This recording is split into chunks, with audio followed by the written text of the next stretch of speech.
JNTUH certificate ఎలా వస్తది ఎవరికైనా? జనరల్‌గా ఈ ఎగ్జామ్స్ అన్నీ కంప్లీట్ చేసి 160 ఔట్ ఆఫ్ 160 గ్రేడ్స్ తెచ్చుకుంటే అంటే గ్రేస్ మార్క్స్ లేదని కాదు. గ్రేస్ మార్క్స్ యాడ్ చేసినా అంటే పాస్ అయినట్టే కదా! క్రెడిట్స్ వస్తాయి కదా! 160 ఔట్ ఆఫ్ 160 గ్రేడ్స్ వస్తాయి. ల్యాబులు, ప్రాజెక్టులు, సెమినార్లు, వైవా వాయిస్‌లు, మళ్ళీ వచ్చేసరికి ఇంటర్న్‌షిప్పులు, మళ్ళీ వీటి certificates internship certificates, project certificate చేసినట్టు ఇవన్నీ కూడా సబ్మిట్ చేయాల్సి ఉంటుంది యూనివర్సిటీకి. ఇదంతా ఎందుకు? మనం సర్టిఫికేట్ తెచ్చుకోవడానికి. అయితే జనరల్‌గా చాలామంది చేసేది ఏంటంటే ఈ జేఎన్‌టీయూహెచ్ సర్టిఫికేట్ కోసం సబ్మిట్ చేయాల్సిన వాటిని కొన్ని కొనుక్కొస్తూ ఉంటారు. సో జనరల్‌గా చేసే పని లేకుండా.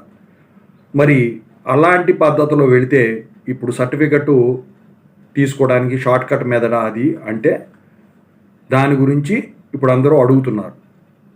సో ఇప్పుడు దాని గురించి చెప్పబోతున్నాను. ముందుగా అయితే ఇంతవరకు ఈ ఛానల్ సబ్స్క్రైబ్ చేసుకున్న వాళ్ళు ఎవరైనా ఉంటే సబ్స్క్రైబ్ చేసుకోండి. ఈ వీడియోని లైక్ చేయండి, షేర్ చేయండి. మీకేమన్నా డౌట్స్ ఉన్నట్టయితే కాల్ మీ 4 ద్వారా కాల్ చేయండి.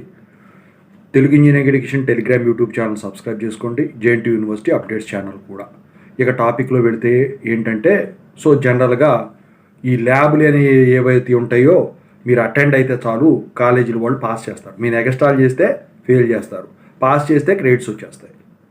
సబ్జెక్టుల పరంగా మీరు పాస్ అయిపోతారు. ఈ క్రెడిట్స్ ఆటోమేటిక్గా యాడ్ అయిపోతాయి. ఒకవేళ పాస్ అవుతే గ్రేస్ మార్క్స్ ఉన్న సబ్జెక్ట్ మీరు పెట్టుకుంటారు. ఇక మిగిలిపోయింది ఏంటి? ఫస్ట్ మినీ ప్రాజెక్ట్తో మొదలెడితే, తర్వాత ఇంటర్న్షిప్తో మొదలెడితే, ఆ తర్వాత project final major project part 1 అని పార్ట్ 2 అని ఇలా ఉంటాయి. సో అసలు జనరల్గా ఏం జరగాలి? 3-2తో మొదలవుతుంది మినీ ప్రాజెక్ట్తో. పార్ట్ 1 పార్ట్ 2 ఇలా వెళ్తుంది. కొన్ని కాలేజీలు ఏం చేస్తాయి? కాలేజీలోనే అట్టి పెట్టుకుంటాయి స్టూడెంట్స్ చేయించుకోవడానికి ప్రాజెక్ట్స్. సో చేయించుకొని పలానా స్టూడెంట్స్ మా దగ్గర చేశారు అంటే అందుట్లో ఫ్యాకల్టీకి అంత కుదరదు కాబట్టి బయట ఇన్స్టిట్యూట్ వాళ్ళని తెప్పించి వీళ్ళు ఇక్కడ చేపిస్తారు. చేపించినప్పుడు ఏంటి? కాలేజీలో చేసేదానికి బయట చేసేదానికి డిఫరెన్స్ ఏంటంటే బయట జరిగేదానికైతే మన ఇష్టం, వెళ్తే వెళ్ళొచ్చు, మనకు కావాల్సినప్పుడు వెళ్ళొచ్చు మీరు మాట్లాడుకునే దాన్ని బట్టి. కానీ కాలేజీలో జరిగేదానికి ఏమవుతుంది?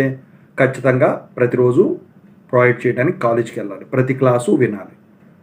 వాళ్ళు ఏదైతే డ్యూరేషన్ పెట్టుకున్నారో ఆ డ్యూరేషన్లో ఈ ప్రాజెక్ట్ కంప్లీట్ చేసి ఫైనల్గా డాక్యుమెంటేషన్ దానికి మీరు చేసినట్టు ఒక సర్టిఫికేట్ ఇస్తారు. ఆ ఇంటర్న్షిప్ అయినా కానివ్వండి, మేజర్ ప్రాజెక్టులు అయినా కానివ్వండి.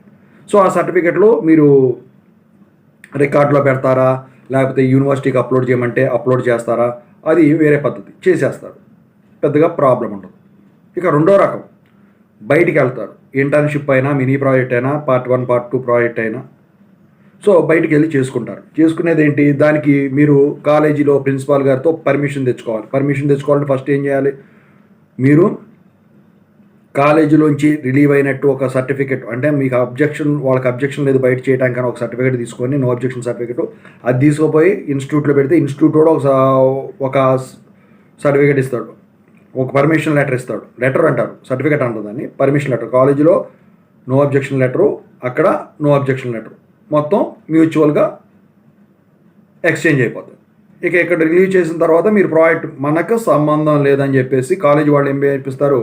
ఆ బ్యాచ్లు ఎవరైతే బయటకు వెళ్తున్నారో బయట ఏమి జరిగినా మాకు సంబంధం లేదని చెప్పేసి ఒక అండర్టేకింగ్ ఫామ్లో మీ పేరెంట్స్తో మీతో సంతకాలు పెట్టి ఇచ్చేసి తీసుకొని పెట్టుకుంటారు. ఇక బయటికి వెళ్ళాక నీకు సంబంధం ఆ డ్యూరేషన్ వరకు, ప్రాజెక్ట్ డ్యూరేషన్ వరకు వెళ్ళిపోతారు కదా. ప్రాజెక్ట్కి వెళ్ళిన తర్వాత ఏమవుతుంది? ఒక 2 రోజులు పోతారు, 3వ రోజు కూడా పోతారు, 4వ రోజుకి ఇక అటు సినిమా హాల్ కనిపిస్తుంటాయి, సినిమా రిలీజులు కనిపిస్తుంటాయి, ఇటు పార్కులు కనిపిస్తుంటాయి. ఇక ఇటు వచ్చేసరికి కోచింగ్కి వెళ్ళేవాళ్ళు కోచింగ్కి వెళ్తుంటారు. ఇక గేట్ కోచింగ్కి వెళ్ళేవాళ్ళు గేట్ కోచింగ్లు అని అదని ఇదని గ్రూప్స్ కోచింగ్ అని వెళ్తారు. ఇవన్నీ కనిపిస్తాయి. ఇక ఎంజాయ్మెంట్ కనిపిస్తాయి. బైకులు ఉన్నాయి, అబ్బాయిలు అనుకోండి, ఇక బైకులు వచ్చేస్తాయి అక్కడికి. ఇక తిరుగుడు మొదలెడతారు. ఇన్స్టిట్యూట్ పాయే, ట్రైనింగ్ పాయే, ఏది ఉండదు. మరి అట్లాంటప్పుడు మరి వాడు ఊరుకుంటాడా? అంటే వీళ్ళు ఏం చేస్తారు? మేనేజ్ చేసుకుంటారు పోరగాళ్ళు. అంటే స్టూడెంట్స్ మేనేజ్ చేసుకుంటారు. మేనేజ్ చేసుకొని మొత్తం ప్రాజెక్ట్ అందుట్లో ఓ బకరా ఉంటాడు కదా టీమ్ లీడరు. సో ఆ బకరా అటెండ్ అవుతాడు రోజు. సో వీళ్ళందరూ వచ్చేసరికి ఎంజాయ్ చేస్తారు. ఆ గ్రూపు వచ్చేసరికి ఆ మందులో కలిసిపోద్ది. తర్వాత ఆ సర్టిఫికెట్ ఏదైతే ఉంటుందో వీడు డబ్బులు పెట్టేస్తాడు. సో కొనుక్కున్నట్టే ఇక వాళ్ళు చేసిన వాడు ఎవడైతే ఉంటాడో ఫస్ట్ వాడొక్కడే నేర్చుకుంటాడు, మిగతా అంతా కూడా ఆ సర్టిఫికేట్ కొనుక్కోవడమే. అంటే ఇప్పుడు ఇది షార్ట్ కట్ మెథడ్ అవుతుంది అనమాట ఈ సర్టిఫికేట్ తీసుకోవడం, అంతే కదా. ఏమీ నేర్చుకోకుండా మీరు సర్టిఫికేట్ తీసుకున్నారు. సో ఆ సర్టిఫికేట్ తీసుకొని ఇక్కడ యూనివర్సిటీ సబ్మిట్ చేయొచ్చా అంటే ఖచ్చితంగా సబ్మిట్ చేయొచ్చు. యూనివర్సిటీ కూడా ఎటువంటి ప్రాబ్లము పెట్టరు. సో అది షార్ట్ కట్ మెథడ్ కింద వస్తుందా అంటే రాదు. మీరు వైవాలో కూర్చున్నప్పుడు ఏం చెప్తారు, ప్రాజెక్ట్ ట్రైనింగ్కి వెళ్ళావా అంటే వెళ్ళాను అని చెప్పాలి. అంతేగాని నేను వెళ్ళకుండా సర్టిఫికేట్ డబ్బులు ఇచ్చి కొనుక్కున్నాను అని చెప్పారనుకోండి, అప్పుడు మార్కుల్లో ఫెయిల్ చేస్తారనమాట. ఓకేనా. సో అది షార్ట్ కట్ మెథడ్ కింద రాదు. మీరు చేసిన షార్ట్ కట్ పద్ధతే, కానీ అక్కడ రూల్ ప్రకారం నువ్వు అక్కడ అటెండ్ అయ్యావు. అయితే చివరిలో ఓవరాల్గా ఏంటంటే సంతకాలు వచ్చేసరికి అటెండెన్స్ ఉంటాయి, లాగ్ బుక్ ఉంటుంది. ఆ లాగ్ బుక్లో రోజు పెట్టరు వాళ్ళు, వచ్చిన వాడికి మాత్రం పెడతారు. కానీ రాని వాడు ఉంటాడు చూసారా, అంతా ప్రాజెక్ట్ అయిపోయిన తర్వాత సర్టిఫికెట్ కోసం వచ్చినప్పుడు అప్పుడు సంతకాలు పెడతారు. ఎందుకో తెలుసా, వీళ్ళు ఇన్స్టిట్యూట్కి రాకుండా బయట ఎంజాయ్ చేయడానికి వెళ్తున్నారు, బైకుల మీద తిరుగుతున్నారు. ముఖ్యంగా అబ్బాయిలు లేదా అమ్మాయిలు అనుకోండి, ఎవరో ఫ్రెండ్ ఉన్నాడు, బాయ్ ఫ్రెండ్ తిరుగుతున్నారు. వీళ్ళు ఇన్స్టిట్యూట్ రాకుండా బైక్ మీద వెళ్ళేవాడికి యాక్సిడెంట్ అవ్వచ్చు, ఏదైనా అవ్వచ్చు, ఇది అవ్వచ్చు. అదే అమ్మాయి అబ్బాయి అనుకోండి, పెళ్లి చేసుకుని అటు నుంచి అటు వెళ్ళిపోవచ్చు, ఏదైనా జరగవచ్చు.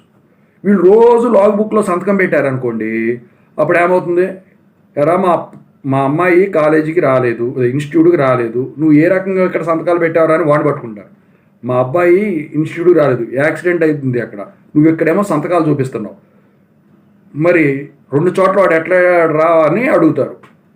అందుకనే ఇన్స్టిట్యూట్ వాళ్ళైనా కానివ్వండి, ఎవరైనా కానివ్వండి, ప్రతిరోజు రాకుండా ఒకేసారి అయితే సంతకాలు పెట్టరు. చివరిలో ఒకేసారి పెడతారు, ఏ రోజుకి ఆ రోజు సంతకాలు పెట్టరు. అలాంటి వాళ్ళ అమ్మాయిలే కానీ అబ్బాయిలే కానీ అంతా అయిపోయిన తర్వాత ఆ బ్యాచ్లో ఆ గుంపులో ఉన్న వాళ్ళు ఉంటారు కదా, అమ్మాయి అందరూ వచ్చారు, అందరూ సేఫ్గా ఉన్నారా బాబు అనుకున్నాక అప్పుడు చెబుతారు. ఒకవేళ నిజంగా మనం అనుకున్న ఏమైనా జరిగినాయి అనుకోండి, అప్పుడు పేరెంట్స్ కానీ కాలేజీ వాళ్ళు నేను కాంటాక్ట్ అయితే అసలు రాలేదండి ఇన్స్టిట్యూట్కి, ఫోన్లు చేస్తుంటే కలవట్లేదండి అని చెప్పేసి చెప్తారు. మరి కాలేజీ వాళ్ళకి ఇంటిమేట్ చేయాలి అంటే కాలేజీ వాళ్ళు ముందే అండర్టేకింగ్ ఫామ్ తీసుకుంటారు. ఏంటంటే మేము మా దాంట్లో చేపిస్తా ఉన్నాం, మీ వాళ్ళు ఒప్పుకోలేదు, వాళ్ళు వెళ్ళారు, కావాలని చూడండి మీ అంగీకారం కూడా తెలిపి సంతకాలు పెట్టడం అయితే జరిగింది. అయితే ఇదంతా జరుగుతుందని చెప్పి సంతకాలు పెట్టరు. కానీ ఇది షార్ట్ కట్ వే అయినప్పటికి కూడా జేఎన్టీహెచ్ సర్టిఫికేట్ తీసుకోవడానికి, సబ్మిట్ చేయడానికి సర్టిఫికేట్ తీసుకునే పద్ధతి అది షార్ట్ కట్ వే కింద మీరు చూపించరు. ఓవరాల్గా ఇంత ఉంటుంది. ఓకేనా. సో అది ఎవరో అడిగారు, అందుకే చేయమని.